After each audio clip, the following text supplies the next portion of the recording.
Hey guys, Drifter here. Today I want to talk to you about the weapons of Call of Duty World War II, if that is to be the thing, but it seems to be increasingly legitimate looking with the Mega Blocks and the new control freaks, and even looking back at Advanced Warfare, I realized the majority of the new weapons they added were World War II era weapons.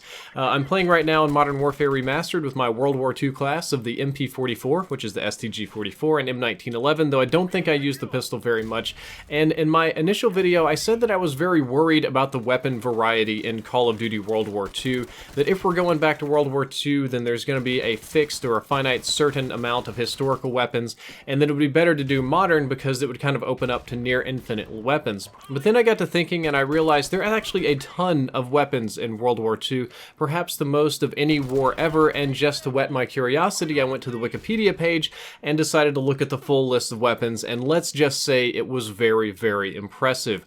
World War II was the biggest conflict in human history, still is. Even neutral nations were contributing in some way. Switzerland probably being the most neutral, but still obstinate. South America was contributing.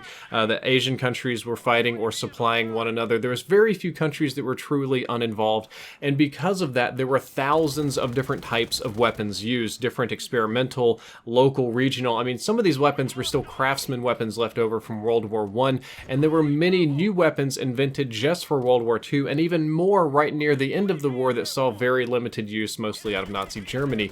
Of all conflicts, World War II probably had the most potential gun variety of anything in human history, so today I want to talk to you about some of the real guns of World War II that you may have forgotten about, that you may be seeing in the next Call of Duty game. Do you remember the PPSH, the gun from World at War that just deleted people? Of course you do, because it was very powerful.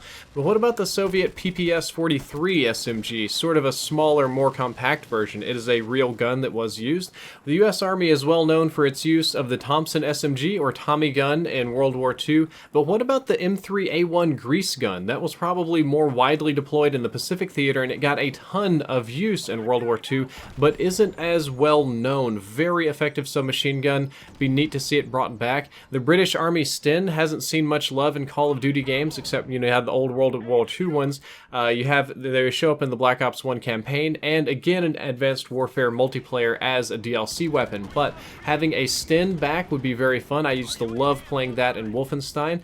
Or do you remember the Owen gun? And you're going to say, Drifter, what the hell's the Owen gun? Well, that would be the Australian submachine gun of choice. It wasn't even a secret or hidden weapon, it's just that Australia didn't deploy as directly, or didn't use these as directly, so it wasn't as well known, at least not in our part of the world, but that's a cool gun that I would love to play with. Moving into a different category, you've got the FG42. You probably remember that monster from World at War, absolute beast of a weapon. The Bar LMG more or less returned in World War II, very heavy use in all theaters of war, came from World War I, basically. The British fought with the Bren LMG, which has a very awkwardly placed magazine and is difficult to use, but I feel like the awkward magazine award definitely goes to the Soviet DP-28 LMG with its crazy circular magazine on top. Reminds me of the Shawshaw's light machine gun that they recently added to Battlefield 1. There's tons and tons of weapons. On the goofier side of things, don't forget that anti-tank rifles were a very real thing, and they were incredibly dangerous. They were for busting vehicles. You could use them in World at War. Japanese officers were literally issued katanas to use, albeit they were rarely used in combat. They were mostly for ceremonial suicide or prisoner executions. They are real, and that would be a realistic and fun thing to add to the game. Now that's talking lesser known World War II weapons, some of the ones that might have slipped your mind, right? Of course, we've got the very common SVT-40, we've got the Mosin Nagant, you've got the M1 Garand, there's dozens of different bolt-action rifles, Type 100 Japanese LMG, you've got all the Brownings and all the 50 cals and stuff. But what about some of the more experimental World War II weapons? This is usually Nazi stuff, because they were just throwing money at their technology department like crazy. The Nazis literally built a night vision infrared sight called the Vampire. It was designed so that you could fight and use it at night. Here's a picture of a British Army soldier testing it out. You had to have a gigantic battery pack on your back to make it work, but the fact that that was a thing makes it really cool. The Nazis had the Volk Gewehr, which was kind of supposed to be the cheap version of the STG-44. Didn't really make mass production, but would be fun to add to the game. You've got the French MAS-38, their first and maybe only submachine gun in the war. Didn't get a lot of use, is roughly considered experimental.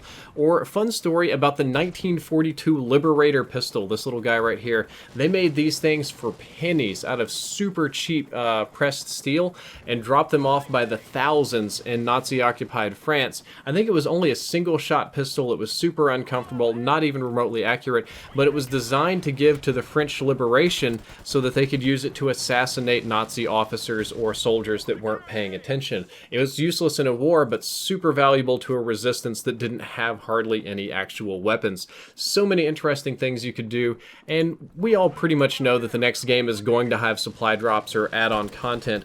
Imagine like they do themes, like say, you know, Modern Warfare Remastered has it, right? And you get like the Australian Army supply drops come in, then the French Army supply drops come in, and then, oh shit, we've got this Nazi technology, we've got the SS, you know, secret stash that you can get supply drops fun.